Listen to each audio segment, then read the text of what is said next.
Queridas internautas, queridos internautas, bienvenidos a una mesa de análisis más del Centro de Estudios de Seguridad. Hoy vamos a hablar de inteligencia artificial de nuevo y de gestión de fronteras. Y para ello tenemos presentes a Óscar Moreno Corchete, que es miembro del Centro de Investigación para la Gobernanza Global, y también a Elsa Fernando, que es profesora de Derecho Internacional Público en la Universidad de Salamanca. Óscar, de alguna forma, va a hacer una breve, esperemos breve, Óscar, introducción sobre la materia, haciendo referencia al reglamento que pronto verá la luz después de tantos años en materia de inteligencia artificial y también haciendo hincapié en determinadas cuestiones de interés, sobre todo en lo que a la parte normativa se refiere. Y por otro lado, Elsa ya se centrará de manera más singular en lo que a gestión de fronteras se refiere. Vosotros, vosotras, os preguntaréis ¿qué hace de nuevo el CSIC hablando de inteligencia artificial? Y es que hace un tiempo tuvimos una mesa en la que abordábamos los sesgos, en los que abordábamos la afectación de la inteligencia artificial en materia, pues por ejemplo, del principio de igualdad, ¿no? Sin embargo, no nos parece baladí todo lo que tiene que ver con el desarrollo normativo de la materia. Y es que hace unos días, aquí en Galicia, en donde está físicamente el Centro de Estudios de Seguridad, veíamos una noticia del presidente de la Xunta que anunciaba que Galicia sería la primera región de Europa en regular por ley el uso de la inteligencia artificial. ¿Para qué? Pues con el objetivo, en primer lugar, de garantizar que los sistemas de inteligencia artificial que se usan en esta comunidad sean fiables y respetuosos con los derechos fundamentales. Y, por otro lado, en lo que a la administración autonómica, es decir, en cuanto a lo que al sector público se refiere, de alguna forma incidían en que la ciudadanía debería ser informada cuando esta administración recurría a esta tecnología para la toma de decisiones. Pero esta nueva norma no quería dejar a un lado lo que en el ámbito privado se refiere, ¿no? Y insistía en que la Xunta va a promover de alguna forma el uso responsable de esta inteligencia artificial en el sector privado con ayudas económicas, incentivos fiscales y demás. Entonces, partiendo de estas novedades legislativas que nos esperan en Galicia, en el resto de España y en este reglamento que parece que no se da, salido a la luz finalmente a nivel europeo, nos ha parecido interesante traer esta mesa de análisis. Así que, como os decía, hoy contamos con Elsa, con Óscar. El primero en hablar será Óscar Moreno, que además de ser uno de los miembros del Centro de Investigación para la Gobernanza Global, es un querido amigo, al igual que Elsa, y profesor de Derecho Constitucional en la Universidad de Salamanca. Así que, Óscar, cuando quieras, te escuchamos muy atentamente. Pues muchas gracias, Sancho, por la invitación. Hola a todas y a todos y voy a comenzar con mi exposición. Ante la creciente irrupción de la inteligencia artificial, el derecho y específicamente el derecho constitucional desempeña un papel fundamental con los objetivos de adecuar los fundamentos constitucionales a esta realidad disruptiva y de construir nuevas formas de proyectar la limitación y organización del poder. En este proceso de adaptación entre la inteligencia artificial y el derecho constitucional, los poderes públicos transitan desde la introducción de recomendaciones, principalmente con un carácter ético, hacia la regulación jurídica de la inteligencia artificial. Esta regulación jurídica lo que busca es promover la adopción de la inteligencia artificial y, sobre todo, abordar los riesgos asociados a alguno de sus usos. Y entre los mencionados poderes públicos está asumiendo un rol protagónico en la actualidad la Unión Europea. Bajo este marco, esta intervención pretende prestar atención a la denominada propuesta de reglamento del Parlamento Europeo y del Consejo por el que se establecen normas armonizadas en materia de inteligencia artificial, ley de inteligencia artificial, y se modifican determinados actos legislativos de la Unión. Y para ello, esta intervención se divide en dos partes. En la primera parte se analiza el papel de la Unión Europea en esa regulación jurídica de la inteligencia artificial y en la segunda parte se profundiza en aquellos ámbitos o en aquellas materias que resultan excluidas dentro de esa citada propuesta de reglamento. Por lo tanto, de acuerdo con esta estructura, inmediatamente a continuación procedo a analizar ese papel de la Unión Europea en la regulación jurídica de la inteligencia artificial. Bien, para lanzar esta propuesta de reglamento, la Unión Europea se apoya en al menos tres aspectos. En primer lugar, en una justificación basada en el principio de subsidiariedad. Es decir, se considera que la inteligencia artificial es un asunto que trasciende las fronteras estatales y, por tanto, la Unión se convierte en un actor idóneo para afrontar ese asunto, para afrontar la regulación de la inteligencia artificial. En segundo lugar, en la necesidad de la Unión de preservar su liderazgo tecnológico. Y en este sentido, la transformación digital es actualmente una de las grandes prioridades de la Unión Europea. Y en tercer lugar, en el instrumento jurídico seleccionado. Clásicamente, un reglamento se conforma como un acto típico que se caracteriza por tres notas: alcance general, obligatoriedad en todos sus elementos y aplicabilidad directa en los Estados miembros. Y en este caso lo que se está haciendo es perseguir la uniformidad que aporta esa aplicabilidad directa en los Estados miembros que forman parte de la Unión Europea. Partiendo de esta introducción, desde una visión formal, la propuesta de reglamento sigue el denominado procedimiento legislativo ordinario. Es decir, tenemos una propuesta que ha sido adoptada por la Comisión Europea, que ha generado dictámenes por parte de diferentes órganos, como son el Banco Central Europeo, el Comité Económico y Social y el Comité Europeo de las Regiones, y en la primera fase de lectura ha provocado que tanto el Parlamento como el Consejo de la Unión Europea adopten su propia postura o manifiesten su punto de vista. A partir de este punto se seguirán las distintas fases de ese procedimiento legislativo ordinario con el fin de lograr la adopción conjunta de un acto legislativo por parte tanto del Parlamento Europeo como del Consejo de la Unión Europea. Por su parte, desde una visión o desde una perspectiva material, la propuesta de reglamento, si nos fijamos en su propia exposición de motivos, persigue cuatro objetivos. Primero, garantizar que los sistemas de inteligencia artificial introducidos y usados en el mercado de la Unión sean seguros y respeten la legislación vigente en materia de derechos fundamentales y valores de la Unión. Segundo, garantizar la seguridad jurídica para facilitar la inversión e innovación en inteligencia artificial. Tercero, mejorar la gobernanza y la aplicación efectiva de la legislación vigente en materia de derechos fundamentales y los requisitos de seguridad aplicables a los sistemas de inteligencia artificial.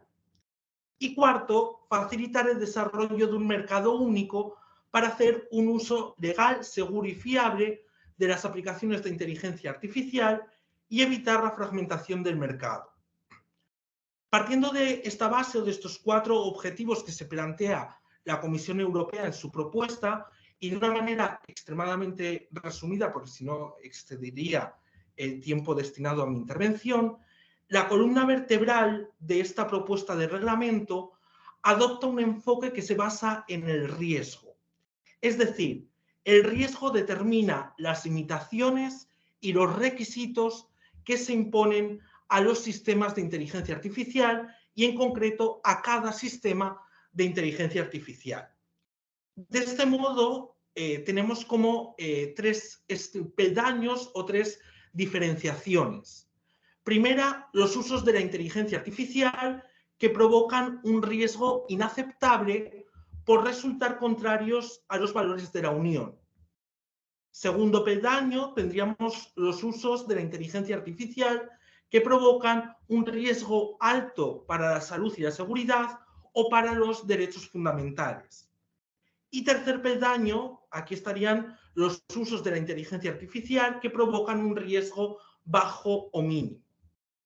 Junto a este sistema de semáforo, que así se le conoce en términos coloquiales, aparecen otros contenidos dentro de ese reglamento que procedo a mencionar de manera muy breve. Por ejemplo, se imponen obligaciones de transparencia a ciertos sistemas de inteligencia artificial para tener en cuenta los riesgos específicos de manipulación que conllevan. También se introducen medidas en favor de la innovación, de la resistencia a tiempo o de la resiliencia frente a las perturbaciones, y de esas medidas, por ejemplo, deriva en el contexto español el reciente Real Decreto 817-2023 de 8 de noviembre, que establece un entorno controlado de pruebas para el ensayo del cumplimiento de la propuesta de reglamento del Parlamento Europeo y del Consejo, por el que se establecen normas armonizadas en materia de inteligencia artificial. Además, también se establecen sistemas de gobernanza de índole nacional y europea. Por ejemplo, en el ámbito europeo emerge el Comité Europeo de Inteligencia Artificial con la finalidad de llevar a cabo una labor de seguimiento, o finalmente se crea un marco para la elaboración, de códigos de conducta, y el objetivo de ese marco o de esos códigos de conducta es que los sistemas de inteligencia artificial de riesgo bajo o mínimo cumplan los mismos requisitos que los sistemas de inteligencia artificial de alto riesgo. Una vez que hemos analizado el papel de la Unión Europea en esa regulación jurídica de la inteligencia artificial, procede profundizar en aquellos ámbitos o en aquellas materias excluidas del ámbito de aplicación de la citada propuesta de reglamento. Y en concreto, lo que pretendo es profundizar en algunas materias que exigen ejercitar el poder del Estado. Un poder del Estado que se entiende como la capacidad exclusiva de asegurar su propia independencia y de tomar decisiones que en el marco del territorio determinan o condicionan el comportamiento del pueblo. Y generalmente el Estado se encarga de estas materias porque únicamente él puede garantizar su efectividad. Antes de adentrarnos en esas materias, conviene llevar a cabo, realizar una breve aclaración. La Unión Europea se caracteriza principalmente por ser una organización internacional no solo de cooperación, sino también de integración.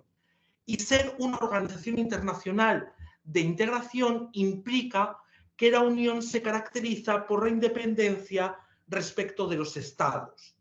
De esta forma, hay órganos de la Unión que no se encuentran integrados por representantes estatales, hay órganos que funcionan a partir del ejercicio autónomo del poder cedido por los Estados miembros, y las decisiones que adoptan los órganos de la Unión pueden aplicarse directamente en cada Estado miembro. Entonces, aprovechando una de esas características, que es la idea de que el funcionamiento de la Unión se basa en el ejercicio autónomo del poder cedido por los Estados miembros, la propuesta de reglamento se sustenta principalmente en el artículo 114 del Tratado de Funcionamiento de la Unión Europea. Y ese artículo 114 trata la adopción de medidas para garantizar el establecimiento y el funcionamiento del mercado interior. Por tanto, la base jurídica de esta propuesta de reglamento es esa idea o esa noción de mercado interior que en el ámbito de la Unión se concibe como una competencia compartida.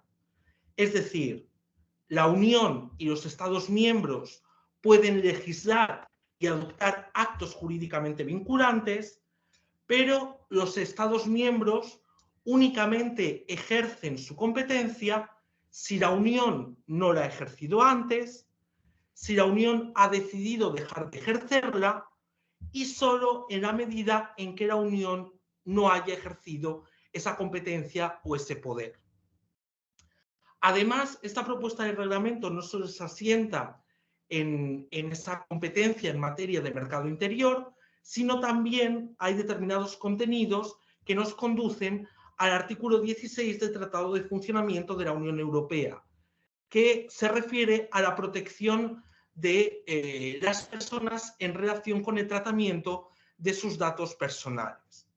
Por tanto, esta lógica competencial es la que conduce a determinar una serie de materias, ámbitos o áreas excluidas. Y se trata de áreas que se recogen directamente en el contenido de la propuesta de reglamento o que derivan de esa lógica competencial que acabo de señalar. En concreto, a partir de esos dos conocimientos o de esas dos fuentes, podemos decir que el reglamento no va a aplicar o no se aplica en aquellos ámbitos o usos de la inteligencia artificial que tengan como fin el ámbito militar, la defensa y la seguridad nacional. Por lo que respecta a esos fines militares y de defensa, esa exclusión que contiene la propuesta de reglamento se basa en el artículo 4.2 del Tratado de la Unión Europea, que es un freno a la integración al señalar que la Unión debe respetar la identidad constitucional o nacional de los Estados miembros, y además se basa en las especificidades de la política de defensa de los Estados miembros y de la política común de defensa que sigue la Unión y que se regula en el título quinto del Tratado de la Unión Europea y además por el derecho internacional público. Por lo que respecta a los fines de seguridad nacional, la exclusión está justificada por esa idea de que la seguridad nacional forma parte de la identidad nacional y constitucional de los Estados miembros y además por la naturaleza específica y las necesidades operativas de las actividades de seguridad nacional y por las normas nacionales específicas que se aplican en estas actividades. Por tanto, lo que podemos decir es que esa propuesta de reglamento excluye los fines de la inteligencia artificial vinculados al ámbito militar, a la defensa y a la seguridad nacional. Bien, y con esto, y enlazando ya, creo que con la exposición que va a hacer mi compañera Elsa, la pregunta que nos surge es, si tenemos un sistema de inteligencia artificial desarrollado, introducido por ejemplo, en el mercado interior y lo queremos destinar a fines militares, de defensa, de seguridad nacional, debe cumplir con esos fines o debe cumplir con los requisitos y limitaciones que impone el reglamento al aplicarse con esos fines excluidos, o por el lado contrario, si tenemos un sistema de inteligencia artificial diseñado y aplicado inicialmente con fines militares, de defensa y de seguridad nacional y que en algún momento se traslada al mercado único o al ámbito del mercado único, se deben cumplir de repente esos requisitos, esas limitaciones impuestos por la propuesta de reglamento. Y entonces con esto creo que dejo encauzada la intervención de Elsa. Muchísimas gracias, Óscar, por tu maravillosa presentación. Como digo siempre, estas mesas de análisis las ven investigadores, las ven profesionales, las ven colaboradores, las ven personas que simplemente, pues ciudadanos que tienen interés en esta materia, pero también estudiantes. Y creo que tu ponencia ha sido muy interesante para que todo aquel estudiante que se está iniciando en materia, en inteligencia artificial o simplemente en estas cuestiones que trascienden un poco más de lo que se ven en las asignaturas normales, pues creo que la puede seguir de forma muy intuitiva. Así que muchísimas gracias, Óscar, y también por hacer labores de moderación, porque tal y como has hecho, has introducido perfectamente la ponencia de nuestra querida Elsa. Así que, como decía, Elsa Fernando, que es profesora de Derecho Internacional Público en la Universidad de Salamanca. Cuando quieras, Elsa, te escuchamos muy atentamente. ¿Me confirmáis que me escucháis bien? Porque no sé si este micrófono.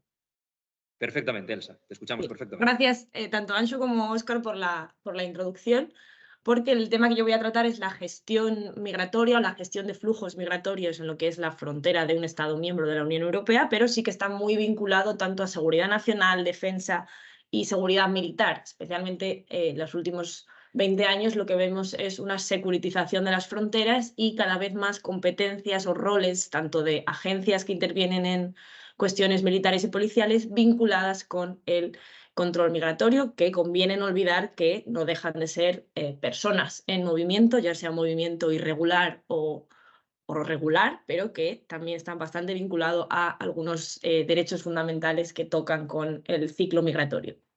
Bien, quiero comenzar hablando desde el punto de vista de los derechos humanos y del derecho internacional, para luego ya centrarme en la Unión Europea y algunos ejemplos de usos militares / de defensa en la gestión migratoria que usan inteligencia artificial para ver si el reglamento como tal los cubre, no los cubre, o qué habría que hacer, qué se ha propuesto hacer para mejorar esa cobertura y que no haya estas zonas descubiertas, agujeros negros, como hemos llamado a la ponencia de hoy. Bien, sí me gusta comenzar diciendo que la inteligencia artificial siempre, o desde que empezó a ser un avance en la tecnología, se ha utilizado en la gestión de fronteras y se ha utilizado de forma correcta. Se ha utilizado para tomar ciertas decisiones en asuntos migratorios, para procesar de mejor manera los expedientes administrativos. Lo que sí detectamos, especialmente en los últimos 10-15 años, es que el uso de la inteligencia artificial se adelanta en lo que es el ciclo migratorio, no tanto para gestionar las llegadas ya físicas en el territorio de personas migrantes, sino para detectar potenciales llegadas, establecer quién puede o no puede entrar en el territorio y otras medidas de lo que es la gestión de fronteras, que es una competencia a veces compartida con la Unión, a veces exclusiva de los Estados, pero en la cual todavía no vemos un gran desarrollo legislativo, por eso también tiene sus propios agujeros negros. Bien, ¿por qué es problemática en este caso? Es cierto que me voy a centrar más en lo que no funciona que en lo que sí funciona. Porque tiende o hay amplias posibilidades y ya hay amplios casos comprobados de que se apliquen sesgos sistemáticos que la inteligencia artificial aplica a estas personas. Es decir, se vulneran partes de sus derechos humanos, de sus derechos fundamentales, a la hora de aplicar estos desarrollos de la inteligencia artificial en lo que es la gestión propia de la frontera. Si simplemente miramos lo que es el derecho internacional de los derechos humanos, por ejemplo, ahí encontramos el derecho al respeto de la vida privada, vida familiar, incluso donde está incluido el derecho de acceso a la información personal. Pues lo que vemos en el caso práctico, en la gestión migratoria que incluye inteligencia artificial, es que es muy difícil para las personas migrantes acceder a los datos que tiene la Unión Europea, que tienen las agencias como Frontex o Europol sobre su persona. Incluso es bastante más complicado que si en alguno de esos datos que obra en poder de la Unión Europea hay algún error, esta persona pueda solicitar que se compruebe o que se arregle ese error. ¿Por qué preocupa desde el punto de vista del el individuo esta recopilación de datos? Porque cada vez más la Unión Europea, a través de sistemas de inteligencia artificial, recopila también datos biométricos sobre no solo lo que es la identidad física de la persona, sus huellas dactilares, pero también, en muchos casos, su origen étnico, sus niveles de estudios, su género, y todos estos rasgos luego se interactúan con otros sistemas de inteligencia artificial. Luego la cadena de movimiento de datos acaba llevándonos a un uso exagerado de datos sobre la persona que es necesario controlar. Y ahí entra en juego el término de la interoperabilidad. La interoperabilidad es algo que desarrolla la Unión Europea, especialmente las agencias de la Unión Europea. De hecho, tenemos ya creado un organismo especial que se llama EULISA para supervisar la implementación de estos sistemas de información interoperable en el área concreta de asilo, migración y fronteras. Porque lo que vemos en los movimientos migratorios son grupos de personas muy diversos. Tenemos personas que entran con un visado, tenemos personas que entran ya con un programa de protección internacional, tenemos personas que entran de manera irregular y dentro de esas que entran de manera irregular tenemos algunas a las que le debemos protección internacional y tenemos otras que no cumplen con los requisitos y que deben ser expulsadas. Toda esa información sobre esas personas obra en poder de agencias de la Unión Europea y miembros de fronteras o de cuerpos policiales de Estados miembros. Bien, pues a través de la interoperabilidad, que se ha articulado a través de 2 reglamentos en el año 2019, lo que se busca, y se va a poner en práctica a partir del 2024, es que estas agencias cada vez pongan en común el mayor número de datos, pero poniendo en común esos datos, de nuevo, si hay un error en la base de datos sobre el nacional de Burkina Faso llamado X en poder de las autoridades italianas y ese error se vuelca en la base de datos, las autoridades españolas y francesas van a seguir operando con ese dato. Y si incluso añadimos un nivel extra y entra en juego otro sistema de inteligencia artificial, va a usar ese dato que es erróneo para generar potenciales consecuencias sobre la vida de esa persona.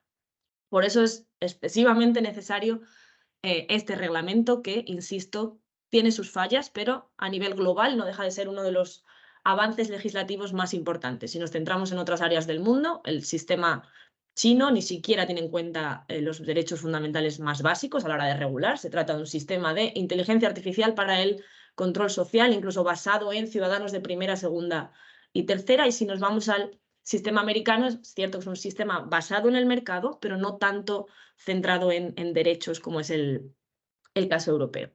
Y también quiero, antes de entrar en lo que es el reglamento como tal, hablar de lo que es el uso de drones y otros instrumentos no tripulados en la frontera, lo que se ha llamado la tecnologización de la frontera. ¿Por qué? Porque a través de estos sistemas de inteligencia artificial lo que hacen las fuerzas de seguridad de los estados o fuerzas fronterizas es predecir movimientos migratorios.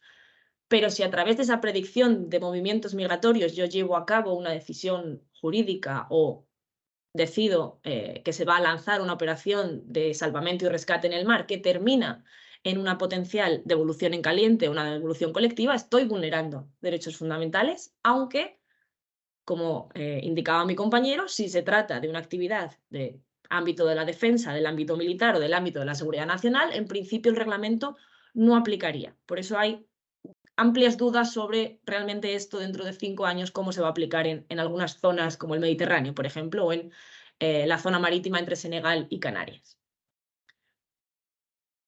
Respecto al reglamento, considero que dentro del artículo 5, que es donde se regulan los usos de inteligencia artificial que deben prohibirse, considero que sí que debe introducirse ahí el uso de perfiles individualizados basados en inteligencia artificial, especialmente en el contexto migratorio.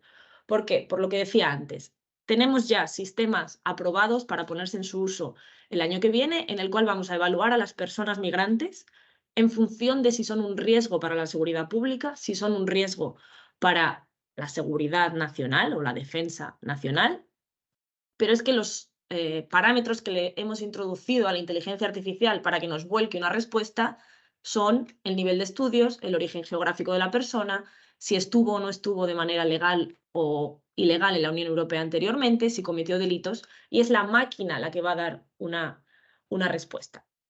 Y en todo caso, la elaboración de perfiles como tal ya está prohibida en el Reglamento General de Protección de Datos.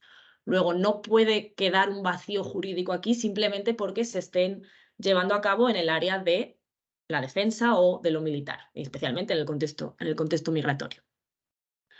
Es cierto que algunas de las necesidades de prohibición ya las ha introducido, ha conseguido el Parlamento Europeo en verano de 2023 con su posición que se introduzcan. Por ejemplo, ha conseguido el Parlamento Europeo que se incluya como prohibición el uso de tecnología de reconocimiento de emociones en el contexto fronterizo. ¿Qué es esto? A la hora de realizar una de las entrevistas, por ejemplo, a una persona que en un cruce fronterizo se le ha detectado que está realizando un cruce irregular. Se le realizan ciertas preguntas.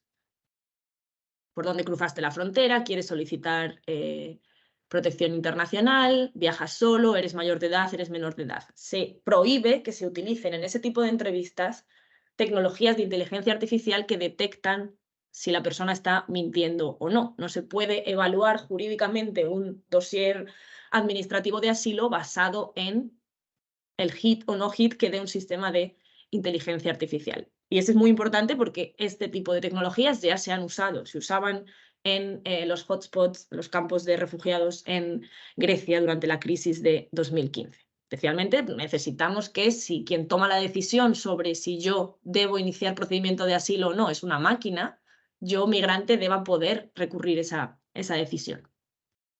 Consiguió también el Parlamento Europeo en este verano que los sistemas policiales predictivos, que también lo mencioné antes, estas potenciales llegadas de migrantes que he detectado usando sistemas de inteligencia artificial, no utilicen nociones preconcebidas, porque al final a lo que llevaría sería pues, a que los cuerpos policiales lleven a cabo operaciones de profiling o de persecución de ciertos perfiles étnicos o raciales que también están prohibidas, si nos basamos en los derechos o incluso los valores de la Unión Europea que mencionaba mi compañero anteriormente. Pero más allá de lo que ya consiguió el Parlamento Europeo que se introdujera, sí quiero mencionar otros sistemas de inteligencia artificial que se aplican en la gestión fronteriza que considero que deben elevarse al menos a la categoría de alto riesgo, si no prohibirse. ¿Por qué considero que deben elevarse a la categoría de alto riesgo? Porque actualmente están excluidos porque se entiende que forman parte de estas operaciones de seguridad nacional, seguridad militar o defensa del territorio, de la soberanía de los estados. Me refiero también a ciertos usos de drones, cámaras, sistemas de satélites para prever las llegadas, que son un pelín diferentes de los anteriores. Es una buena noticia que los cataloguemos como alto riesgo, pero considero que incluso deberían estar prohibidos porque hemos visto que en la mayoría de los casos, cuando se ha utilizado un hit que ha dado un sistema de inteligencia artificial para llevar a cabo una operación de salvamento en alta mar o una operación marítima de seguridad, ya sea por Frontex, ya sea por algunas de las misiones dentro del marco de la PESC, han dado como resultado en algunos casos devoluciones colectivas de personas que no olvidemos que están prohibidas tanto por el derecho internacional como por el Convenio Europeo de Derechos Humanos como por la Carta de Derechos Fundamentales, que deben ser también aplicadas en todo momento, sea quien sea el órgano que aplica derecho de la Unión Europea en ese momento.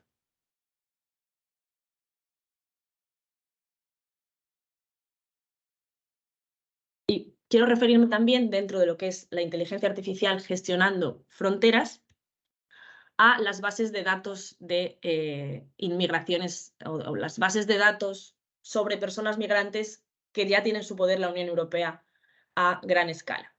Vemos, por ejemplo, en un cruce fronterizo que una persona nacional de un tercer estado cruza de manera irregular y es interceptada por los cuerpos policiales.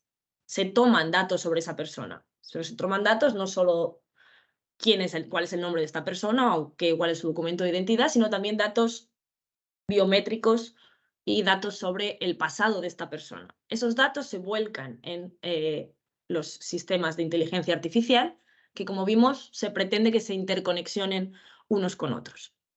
Bien, en un principio, el reglamento de inteligencia artificial no iba a ser aplicable a estas bases de datos, aunque es cierto que se dice que todo lo que tenga que ver con gestión de las migraciones, gestión del asilo, va a ser alto riesgo, luego se le van a aplicar el mayor número de salvaguardas. Bien, lo que sí se ha conseguido, aunque de manera bastante suave, en mi opinión, es que se introduzca una pequeña disposición en el reglamento que da un plazo de 4 años para que todas las salvaguardas del reglamento se apliquen a estas bases de datos a gran escala. ¿Cuál es el problema con ese desfase de 4 años? Que da mucho juego a que los diferentes organismos que tienen en su poder todos estos datos lleven a cabo su propia legislación para soslayar o de alguna manera evitar la aplicación total del reglamento. Otro aspecto, en este caso positivo, no vamos a centrarnos solo en lo negativo, ha sido uno de los grandes hitos del Parlamento Europeo, ha sido conseguir que se incluya en el reglamento de inteligencia artificial una obligación para realizar una evaluación de impacto sobre los derechos fundamentales de los sistemas de alto riesgo. Quizá por eso es tan importante que todo lo que tenga que ver con gestión de fronteras entre dentro de alto riesgo. Una evaluación de impacto es un mecanismo, un report que se usa mucho en la legislación europea, pero no estaba incluido todavía en inteligencia artificial. Bien, ¿en qué consiste esta obligación? Y sin olvidar que el reglamento es un acto jurídico de mercado interior. Bien, pues quien quiera poner en funcionamiento, en práctica en el mercado, uno de estos sistemas de inteligencia artificial, que potencialmente se pueden usar en las fronteras, debe por lo menos incluir una descripción clara de cuál es la finalidad de esa inteligencia artificial.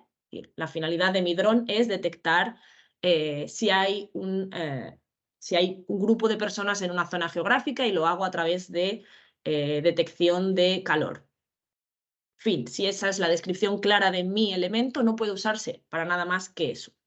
También debe, en esa evaluación de impactos sobre el instrumento de inteligencia artificial, introducirse los riesgos específicos de mi inteligencia artificial para las personas y grupos vulnerables. Y aquí de nuevo entran en juego los migrantes. Si mi inteligencia artificial, además de detectar el nivel de temperatura de una persona, detecta si su tez es más blanca o menos blanca, también debo de introducirlo en mi sistema o en mi report sobre potenciales vulneraciones de derechos fundamentales. E incluso el Parlamento va más allá y ha conseguido que, al menos en el compromiso, esto es cierto que todavía no es una legislación en vigor, los proveedores de inteligencia artificial tienen que establecer un sistema de gobernanza y de supervisión sobre sus sistemas. Es decir, si algo va mal en mi sistema, ya tengo yo creado un sistema de recursos o de compensaciones en caso de que se vulneren derechos fundamentales de las personas. Bien. Y para terminar, sí que quiero hablar de algunos ejemplos prácticos, porque hay muchas veces que hablamos de la caja negra, la inteligencia artificial, pero es bastante difícil bajar a la realidad y saber en qué casos se está aplicando inteligencia artificial y en qué casos simplemente se está llevando a cabo una tarea de gestión de fronteras, una tarea policial. El gran caso práctico normalmente es Frontex y el tipo de operaciones que lleva a cabo y pues, me voy a referir a ellas. Vimos, por ejemplo, durante los años 2019 y 2020, uno de los proyectos que llevaba a cabo Frontex en cooperación con los Estados miembros fue el proyecto llamado iBorder Control. ¿En qué consistía? Se aplicaba en los aeropuertos de Grecia y Hungría y consistía en cuando una persona nacional de tercer estado entraba de manera irregular o tenía algún visado que parecía fraudulento o que había expirado, se derivaba a estas personas a un procedimiento de interrogatorio. Bien. Lo que se hacía es, a través de este proyecto, utilizar un detector de mentiras basado en inteligencia artificial. Es decir, se escaneaba el rostro del pasajero para buscar signos de mentira o si había alguna duda sobre si las respuestas que estaba dando eran correctas o no, el propio sistema incrementaba la complejidad de la pregunta. Y finalmente el sistema nos daba una respuesta sobre si la historia sobre el viaje migratorio de esta persona era verídica o no era verídica. Pero era la propia máquina quien decidía si era verídica o no. Y aquí el punto sería, o la cuestión sería hasta qué punto la decisión tomada por un algoritmo sobre si una persona cumple los requisitos o no para ser derivada al procedimiento de asilo o al procedimiento de expulsión, es suficiente base jurídica o suficiente fundamento para que luego un agente de fronteras decida legalmente, siempre en base al principio de intervención humana, aplicar un procedimiento u otro a esta persona. También, por ejemplo, Frontex aplicó otro proyecto. La mayoría de estos proyectos estaban financiados, de hecho, por el proyecto Horizon 2020, que también financia actividades en la universidad, por ejemplo. Otro de los proyectos era el proyecto RoBorder, que consistía en dotar a Frontex de una flota inmensa de drones y otro tipo de vehículos no tripulados para detectar no ya solo ciertos grupos de personas mediante el control de la temperatura térmica, sino también otros tipos de delitos que suceden en la frontera, como tráfico de drogas, tráfico de estupefacientes y también tráfico de migrantes o trata de personas. Pero el gran problema de todos estos proyectos también es quién es el responsable, dónde colocamos la responsabilidad si algo sucede de manera incorrecta o hay algún daño sobre las personas en este tipo de operaciones con inteligencia artificial. Y quiero concluir con un ejemplo más que se va a poner en práctica, si no en enero, en febrero de 2024. Y me refiero al sistema ETIAS. El sistema ETIAS es el acrónimo inglés de el Sistema Europeo de Información y Autorización de Viajes. Consiste en un sistema online, un sistema de inteligencia artificial y también simplemente tecnológico, por el cual las personas que quieran entrar a la Unión Europea y provengan de ciertas nacionalidades que están exentas de visado, van a rellenar su solicitud online antes de entrar a la Unión Europea, parecido al sistema ESTA que ya aplica Estados Unidos. Esto aplica más o menos a más de 60 países actualmente. Luego un nacional, por ejemplo, colombiano, va a entrar en una web y introducir sus datos sobre su viaje futuro a la Unión Europea. Pero esos datos, el propio sistema ETIAS los va a intercambiar con el resto de sistemas de inteligencia artificial y de datos a gran escala que tiene la Unión Europea. Y va a decidir si esa persona, al menos en un primer momento, tiene el derecho a entrar en la Unión Europea o no. Bien, la primera respuesta la va a dar el sistema. La primera respuesta sobre la idoneidad o no de la entrada de una persona en territorio de la Unión Europea la va a dar la inteligencia artificial.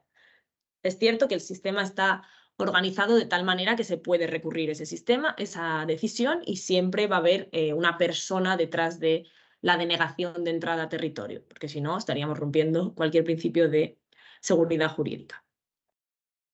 El gran conflicto con el reglamento ETIAS y el reglamento de inteligencia artificial sería la falta de seguridad jurídica que hay actualmente en los indicadores de riesgo, parecido a lo que pasaba con los migrantes en los campos de refugiados.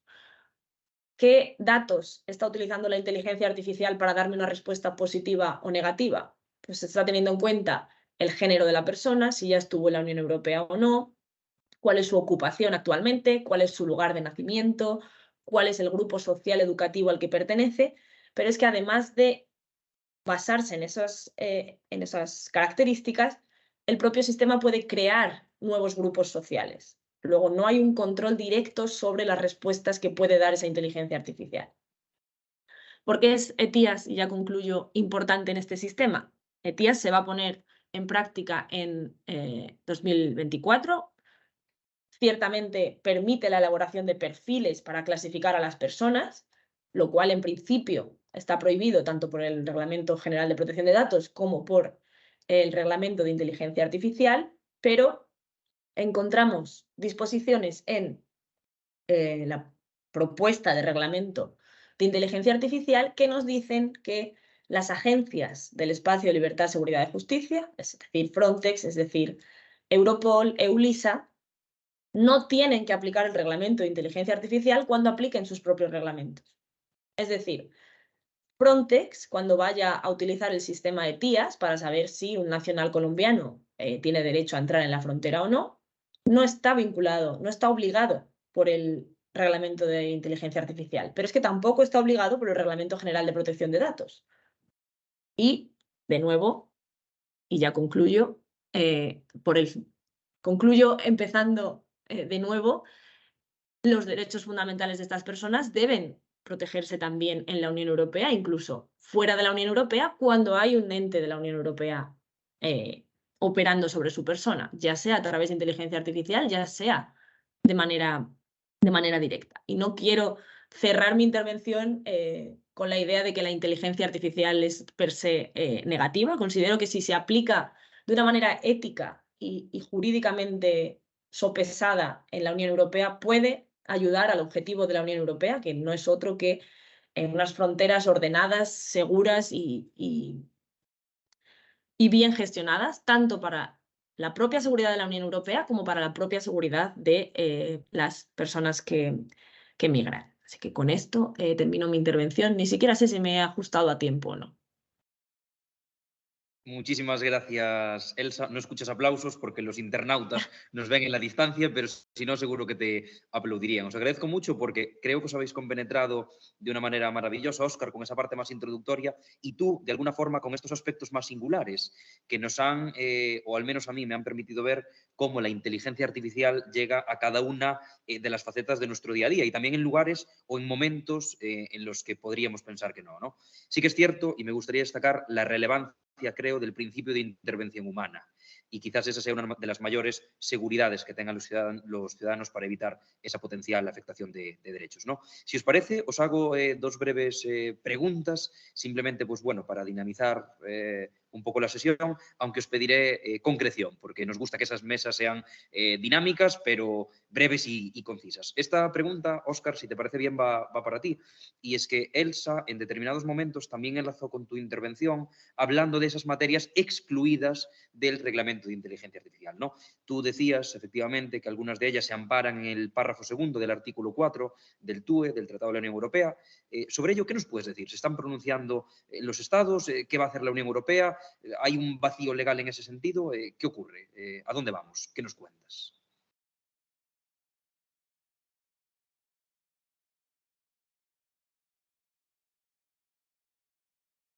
Óscar, A estás ver si puedes muteado. activar el No, micrófono, ya. Óscar. Ahora sí, perfecto. Es que no sabía si tenía que esperar a que hiciera todas las preguntas o responder. No, bueno, me gusta este Eh, dinamismo, así que si te parece, pues contestas. sí, yo me adapto a lo que tú consideres. Entonces, bueno, yo creo que estamos en un momento en el que todo está un poco en el aire. Me refiero en general a la regulación jurídica de la inteligencia artificial. Y a partir de ahí está claro que hay un ámbito potencialmente excluido, un ámbito que genera muchos riesgos, sobre todo para los derechos fundamentales, como es la seguridad, si la entendemos en un sentido bastante amplio. Y a partir de ahí yo creo que los estados, por ejemplo, si nos fijamos en el caso de España, yo creo que están esperando a que la Unión Europea termine de perfilar su postura, y no solo la Unión Europea, sino otras organizaciones internacionales, que ya estaríamos hablando de organizaciones internacionales de cooperación. Es decir, organizaciones internacionales que dependen de los Estados miembros, es decir, su funcionamiento se basa en que representantes de los Estados acudan a esa organización internacional, tomen una decisión en conjunto y cada uno de ellos la traslade a su propio territorio. Entonces creo que los estados están un poco a la espera, como digo, no solo de la Unión Europea, sino también de otras organizaciones internacionales. Si nos quedamos en Europa, tenemos el Consejo de Europa, que también está haciendo un convenio en materia de inteligencia artificial para adaptarlo a la labor tradicional o a los objetivos clásicos de esta organización internacional, y probablemente en ese convenio sí que se pueda avanzar más en determinados ámbitos, como son la seguridad nacional o la seguridad de carácter exterior. Y por ejemplo, por el momento, el único ámbito que tiene previsto el Consejo de Europa excluir es la defensa y el ámbito militar, porque se considera una política muy ligada al ámbito interno, a cada Estado miembro, y en principio no la va a tocar, pero sí va a permitir tocar otros ámbitos de la seguridad. Por tanto, creo que, y con esto cierro porque la respuesta era breve, creo que estamos en un momento en el que tenemos diversos núcleos con capacidad para crear normas. Esta es nuestra realidad constitucional y jurídica en la actualidad y desde hace décadas. Y esos núcleos, o una de las características de ese conglomerado, es la capacidad para complementarse. Entonces vamos a ver ahí hasta qué punto se produce esa complementariedad, por ejemplo, entre la Unión Europea y el Consejo de Europa. Muchas gracias, Óscar, por tu rápida, clara y concisa respuesta. Elsa, si a Óscar le lanzo una pregunta, a ti me gustaría no lanzarte una reflexión, sino una petición, y es que nos profundices en un aspecto muy concreto. De tu ponencia resaltaría varias cosas, ¿no? Por ejemplo, ahora al final, cuando hablabas de la exclusión de la aplicación del reglamento de inteligencia artificial, también de la exclusión de la aplicación del reglamento de protección de datos, en fin, es un tema interesante, pero creo que puede ser de mayor interés para nuestros internautas que profundicemos de alguna forma en lo que indicamos a un comienzo, que tiene que ver con la interoperabilidad de sistemas en el marco regulatorio de la Unión. No sé si en ese sentido, pues eso, nos puedes dar alguna indicación a mayores o hacer alguna precisión al respecto. Si quieres, te escuchamos muy atentamente. De manera breve también. Sí, yo intento ser breve esta vez de verdad. Sí, el concepto de interoperabilidad, que ya se aprobaron los reglamentos en el 19, pero se han ido prorrogando porque los sistemas policiales propios de los Estados miembros están financiados en ese sentido. Luego, cada policía nacional de los Estados miembros ha ido pidiendo una prórroga más. La interoperabilidad lo que busca es que, por ejemplo, se ponga en común una base de datos sobre visados con una base de datos común sobre vehículos o mercancías comerciales, con una base de datos de huellas dactilares y faciales de nacionales de terceros estados. El problema en esa interoperabilidad que uno de los problemas. Obviamente tiene grandes ventajas. Desde el punto de vista de la cooperación policial y de la gestión integrada de una organización internacional cada vez con más competencias, obviamente sus órganos de control tienen que tener cada vez más actividades comunes. Pero uno de los problemas es que tanto el VIS, que es el sistema de visados, como Eurodac, que es la base de datos de personas que solicitan asilo, no tienen un mecanismo propio de solución de conflictos. Lo decía al principio, si hay un error sobre cuándo yo entré en la Unión Europea o por qué territorio, y ese dato se vuelca a otros 27 Estados miembros, va a ser muy difícil que yo, ciudadano, consiga que mi situación jurídica real sea la misma en todos los Estados miembros. Pero claro, el punto positivo es que yo, guarda de fronteras italiano, voy a poder saber toda la información que esté en posesión de Policía Nacional española sobre un nacional maliense que ha entrado en mi territorio. Pero desde el punto de vista de la protección de derechos fundamentales sí que hay bastantes fallas ahí. Y lo mencionaba también ahora al final, el tema de que las agencias que trabajan en el espacio de libertad, seguridad y justicia están excluidas de la aplicación del reglamento. Eso es bastante preocupante porque sí, obviamente las autoridades italianas y españolas están sujetas tanto a derecho nacional italiano como derecho de la Unión.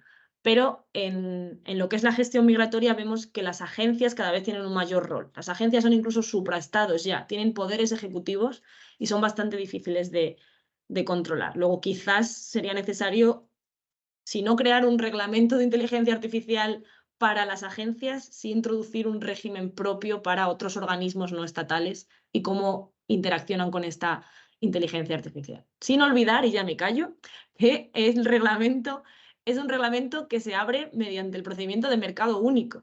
Está basado en lo que es el mercado, reglas de competencia, reglas de protección, intervención humana o no, pero no es un mecanismo de protección de derechos fundamentales. Es un mecanismo económico. Muchas gracias, Elsa. Si me lo permitís, os hago una última pregunta a los dos, que podéis responder con un sí, con un no o con una reflexión, según consideréis. Y la pregunta es muy sencilla, es ¿quo vadis Europa en materia de inteligencia artificial? Es decir, ¿hacia dónde vamos? ¿Podemos estar tranquilos en lo que a afectación de derechos se refiere? ¿Son útiles mecanismos como la obligación de la evaluación de impacto cuando tú, Elsa, nos hablabas de la gestión de fronteras? Los dos hacíais referencia a que la inteligencia artificial no es mala per se, ¿no? Y ahora me aferro a Aristóteles, que decía que la virtud está en el término medio.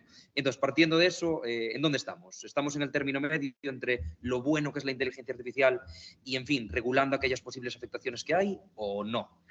¿Hacia dónde vamos? ¿Pueden estar nuestros ciudadanos, nosotros, tranquilos o debemos preocuparnos? Porque tal y como indicabas tú, Elsa, si no me equivoco, en fin, en China no hay ningún tipo, por ejemplo, de control de este tipo de tecnologías, ¿no? ¿Qué ocurre?